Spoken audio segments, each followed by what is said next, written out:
অমন করে কি দেখছো? দেখছি তোদের দুজনের মধ্যে কে রাখি আর কে পূর্ণিমা। তুমি চিনতে পারছো না? না বাবু, তোদের দুজনকে একই রকম দেখতে, তার উপর আবার একই রকম শাড়ি পরেছিস, একইভাবে চুল বেঁধেছিস। তোরা এক কাজ কর, যে কেউ একজন এমন একটা চিহ্ন রাখ যাতে আমি একবার দেখলেই বুঝতে পারি কে রাখি আর কে পূর্ণিমা। তুমি বলার আগে আমি সেই ব্যবস্থা করে ফেলেছি। আমি রাখি, আমার হাতে সবসময় এই লাল সুতোটা বাঁধা থাকবে। ওইটুকু একটা চিহ্ন? তুই দুষ্টুমি করে হাতটা লুকিয়ে ফেললে আমি তো তোকে চিনতেই পারবো না। ঠিক আছে, কি করা যায় বলতো? তুই যেমন শহরের পোশাক মানে প্যান্ট শার্ট সালাগঞ্জ পরে থাকিস সেরকম পরে থাকবি। না না, তারও তুই মজা করে যাবে না।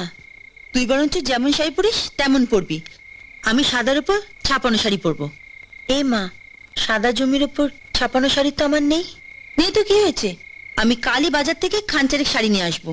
আমি যতদিন থাকবো ওগুলো পরবো। আমি চলে যাওয়ার পর তুই এগুলো নিয়ে নিস। হ্যাঁ বাবা, সেই ভালো। ও, ওকে অজয়ের কথা বলেছিস?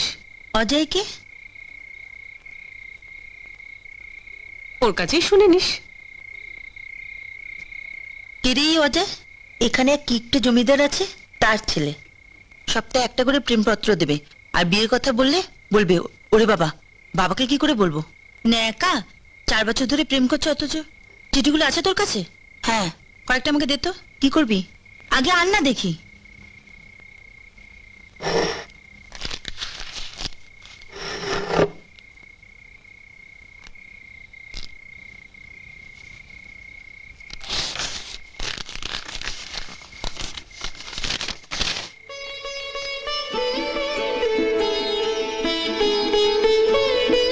আমি বাবাকে ফোন করে এক্ষুনি বলে দিচ্ছি, কাল মদন এসে তোকে কলকাতা নিয়ে যাবে।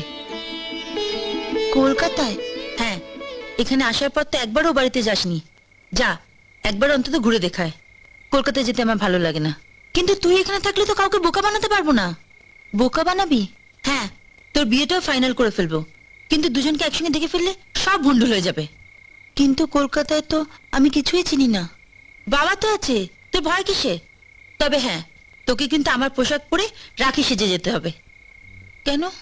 আমাকে যে মানুষ করেছে আয়া, মানে আবা পিসির একটা ছেলে আছে, 1 নম্বরে বদ। তবে আমার পেছনে লেগে কোনো সুবিধা করতে পারে না। কিন্তু ও যদি জানে তুই পূর্ণিমা গা থেকে এসছিস, তোর পেছনে এমন লাগা লাগবে না, আমার খুব ভয় করছে। ভয়ের কিছু নেই, আমি বাবাকে ফোন করে দিচ্ছি, মদন খুব ভোরে তোকে গাড়ি করে বাড়িতে নিয়ে যাবে।